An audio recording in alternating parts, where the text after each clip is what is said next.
Como les comentaba, ya tenemos el archivo app-settings con la configuración de la base de datos. Ya tenemos nuestro modelo, ya tenemos nuestro contexto. Lo que sigue pues es inyectar esa cadena de conexión a la base de datos que tenemos aquí, que estamos esperando en el constructor.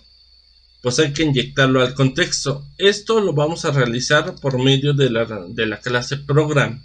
Aquí es donde hacemos la inyección. Y pues bueno, eso se realiza de la siguiente manera.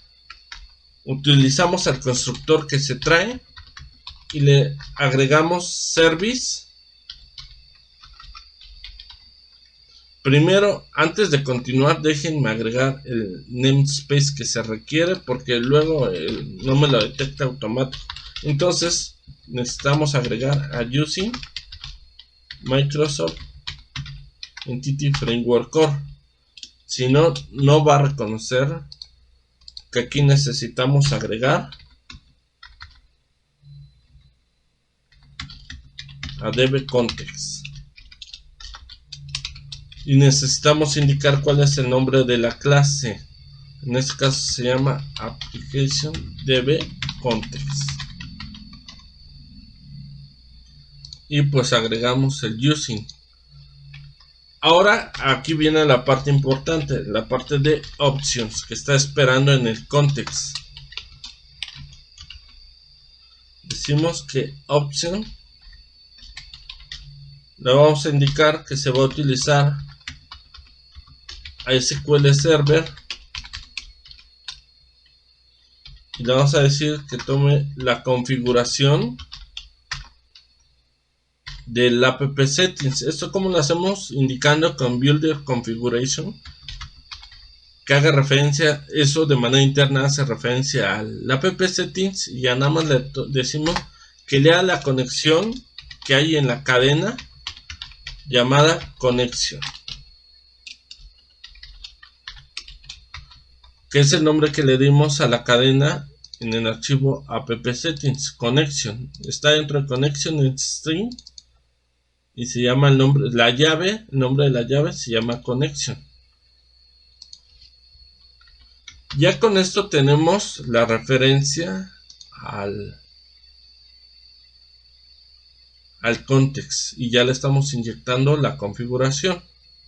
Lo siguiente que hay que hacer pues ya es reflejar este modelo que tenemos aquí, estudiante, a la base de datos.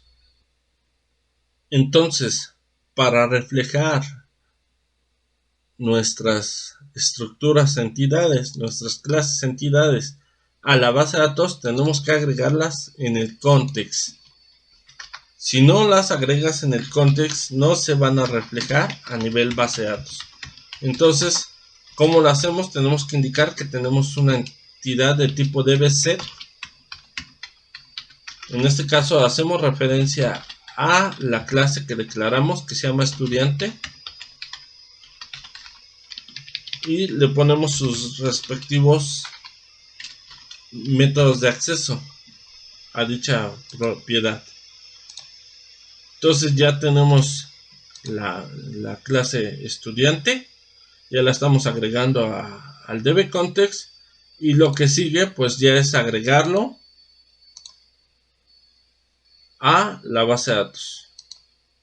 Entonces, para eso primero tenemos que utilizar el comando add-migration, que lo que crea es un archivo inicial de los cambios que se van a reflejar a base de datos. Entonces hay que poner el comando add-migration. Esto es desde la consola del administrador de paquetes. Se van a herramientas, administrador y consola. Entonces ya teniendo add-migration, yo le voy a poner inicial. Ustedes pueden ponerle el nombre que a ustedes les parezca más apropiado. Esperamos unos segundos.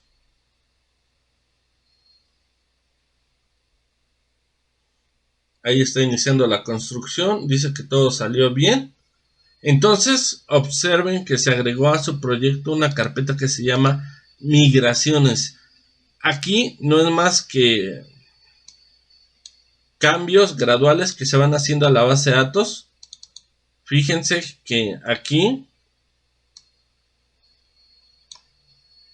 tiene la fecha y la hora en la cual sucedió.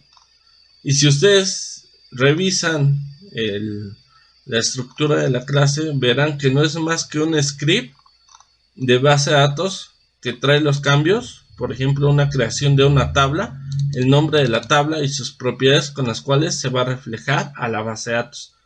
Está indicando la llave primaria que se va a llamar ID, que es de tipo entera, no nuleable, y que tiene un incremental de 1 en 1, y los campos que definimos nombre, apellido y fecha de inscripción.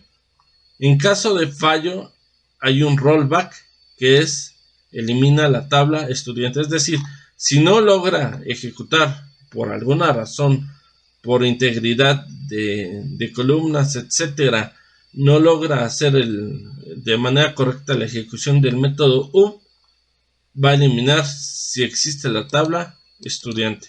Entonces ya tenemos la migración inicial, y lo que sigue pues es ejecutar el comando update database para que se refleje en la base de datos.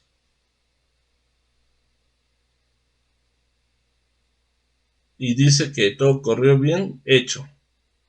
Entonces, vámonos al administrador de SQL Server y ustedes verán que ya se creó la base que hayan definido. Yo le puse estudiante net 6 y va a haber una tabla que se llama estudiante. Trae los campos que definimos en la migración. Hay una tabla que se llama EF Migration History, que lleva los cambios que se están haciendo en el código, y esto tiene una correspondencia pues con la tabla que les enseñé, con la carpeta de migraciones.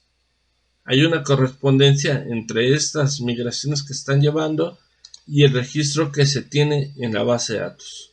Ok. Bueno, vamos a ejecutar el proyecto, recompilemos y ejecutemos nada más para echar un vistazo inicial de lo que nos muestra.